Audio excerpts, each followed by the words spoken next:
All right, let's get into it. So, if you copy this sales funnel, and I'm not even joking, if you copy this sales funnel, you can scale your business exponentially further.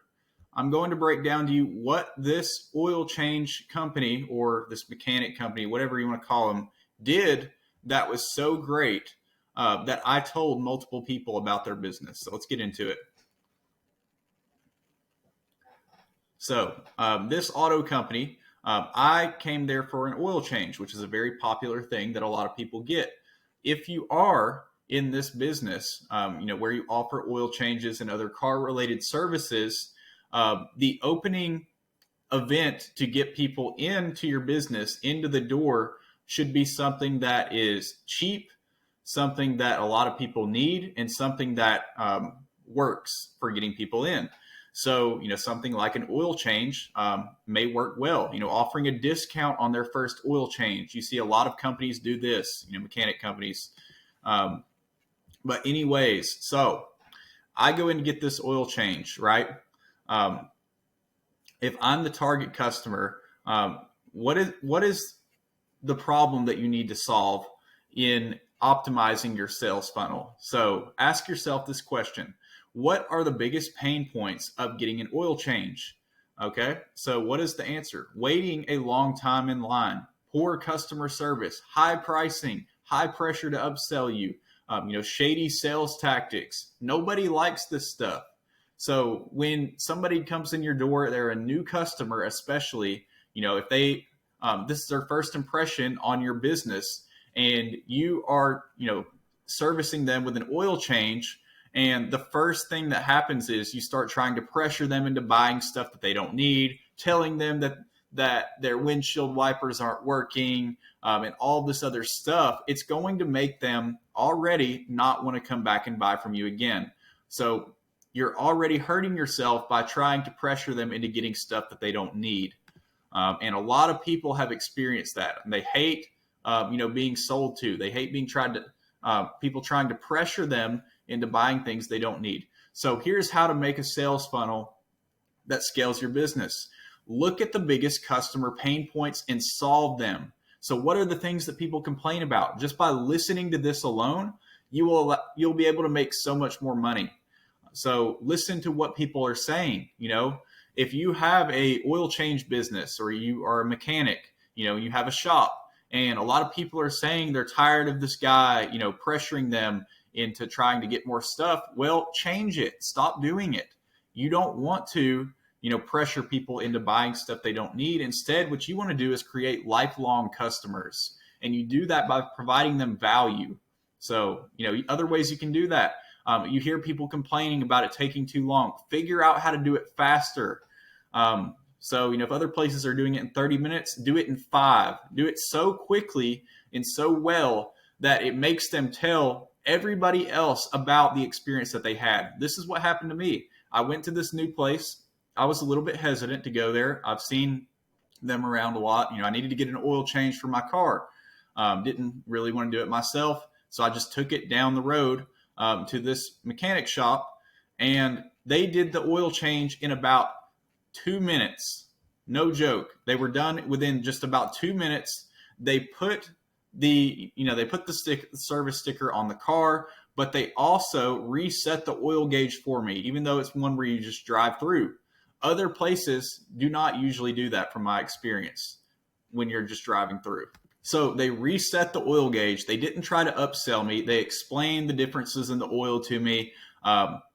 Overall, was a great customer experience. And the oil that they offered was cheaper for my car. Usually I put synthetic. They had a synthetic option that was only around $50 available. And they had mentioned that if you buy one of the other options, with that particular one that I got, you don't get the actual quart of oil that they use. But with the other options that they have, they will actually give you the rest of the quart of oil. So overall, they have a great customer experience due to how quickly they were able to do it. Due to the fact that the customer service was friendly. They didn't try to upsell me. Everything was very fast. It was painless, and it wasn't, painful to my wallet either. So overall, that was a great customer experience. So here's why these little details matter. The little details like, resetting the oil light, having good customer service, getting it done fast. This directly affects the chance that the customer will come back to buy again. So what a lot of people do is, they try to run ads, but then they try to shortcut the process. They try to cut corners, sacrifice the product quality. They have, worse customer service because it would cost them money to hire a customer service rep. Whatever it is, they're trying to shortcut all this little stuff. And then it ends up hurting the business overall. So, the customer, in this case, whenever you have a good customer experience, may ascend the sales funnel. So the oil change, it's not the final event. The oil change is what gets the customer in the door. But once they get that oil change and they have a great experience, they're going to come back and they may buy something more expensive. They may need an alignment. They may need something replaced. They may need a tire change. So due to having a great customer experience up front, the chances of them coming back and buying again and again and again increase. So by having a better customer experience, that LTV or the lifetime value will only go up. And that is ultimately what you're after. So it will also, directly affect the chance that they will tell people about you. So now let's say you're running an ad. You're running an ad to somebody. They go and they get an oil change. The experience is so great that they tell all of their friends about you. Well, you got all of that word of mouth marketing from that initial ad that they saw, basically. So it allows you to scale your ads further, but also optimizing the systems that you have in place. So by optimizing those systems that you put into place, you can scale your ads exponentially further just by the fact that you have a better customer experience. So this is why most businesses fail. They don't really understand the oil change sales funnel. They instead are trying to shortcut the process. They try to upsell their customers. They take a ridiculously long amount of time. Or when they're running their ads, or the business is making decisions, they're wondering why their ads aren't working. They're wondering why the ads keep getting less and less effective when they're getting all these complaints about, their service, and they're not fixing them. So your ads are going to amplify what you're already doing. So if you don't fix the systems that you have in place and you don't actually make it into a business and give the customers what they're asking for, then your business will eventually tank. The ad performance will decrease and decrease and decrease until you won't have a business anymore. A lot of people make this mistake. They're always looking for the new interest. They're looking for the new strategy or whatever it is for how they can, get an increase in their ROAS. Everybody's always talking about ROAS, but nobody talks about the systems that you have to put in place to actually build a business. That's not as appealing to everybody, but it's what works. If you fix the systems, you will eventually get a better return on your ad spend. So by return on your ad spend, I don't necessarily mean your return on ad spend that shows up in your Facebook ads attribution, for example. I'm talking about the lifetime return on investment. Increase your ROI for spending that money. You don't want to look so much, only at the return on ad spend that you're getting. Instead, you want to figure out how to, increase the return on investment of that initial money that you've spent. So to sum it up, my recent oil change experience that I'd had was so good that I would go back there again if I need an oil change. I told at least 3 different people about how great of an experience I had. So that could potentially get those people to try that place out.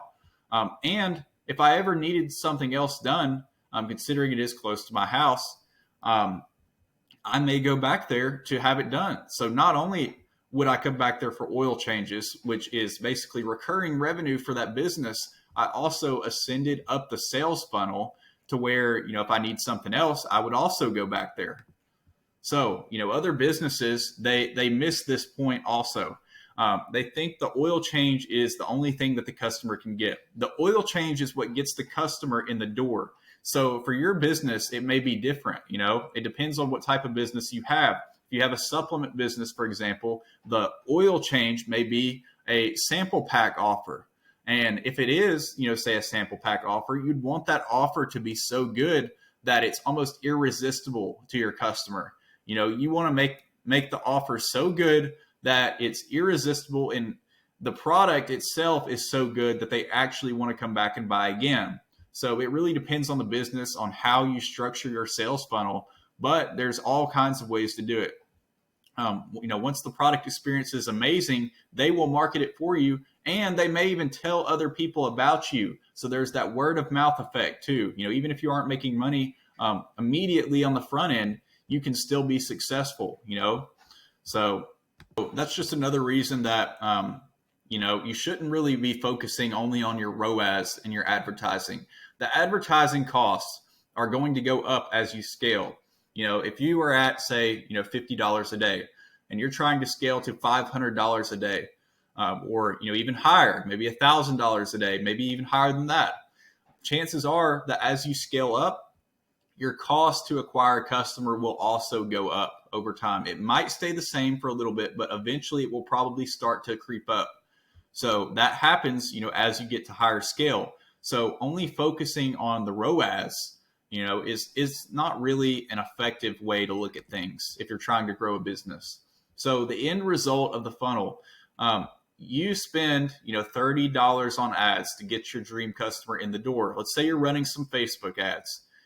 They see an ad, you know, however they see the ad, they see an ad on social media.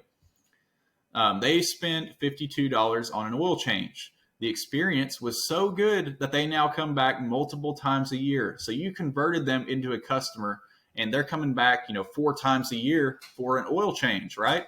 So now that $30 has turned into $52 4 times a year. So that's over $200 a year in revenue for the business. Now, along with that, they have also came back for something else, another car repair they had. That's another $300 for that business. You know, and of course, you've got the overhead, you've got the other expenses and stuff, but still, you know, that's revenue coming in for the business. And then on top of that, this is where you're really making the money. They have referred 3 new customers to the business. So not only are they now a lifetime customer who may spend thousands of dollars with you when you spent only $30, which, by the way, this is going to be very difficult to track with your ROAS, but they were also telling other people about you. So they're telling new customers about you who have the potential to also do this, you know, to also become lifelong customers, depending on your service and how you present it. So here's what could have happened instead if you tried to shortcut things. You cheat your customer out of $20. You gave them a more expensive oil change than what they asked for. This is a real experience, by the way. They file a complaint. They got their $20 back because they called the corporate office on you. And then they told everybody they know how terrible of an experience they had. So now not only do you lose that customer by trying to cheat the system, you know, out of a little bit of money, you also lost all the potential customers that could have heard about you and any potential money they would have spent at your business. So now over time, what's going to happen is your ads will become less and less effective. It'll get harder and harder to get people to come back and buy because that word of mouth has gotten so bad, you know, about your business. And once that becomes bad, it's very difficult to fix. So at the end of the day, stop trying to take shortcuts and you will see more success in your business. If you like the video, feel free to like, comment, and subscribe for more.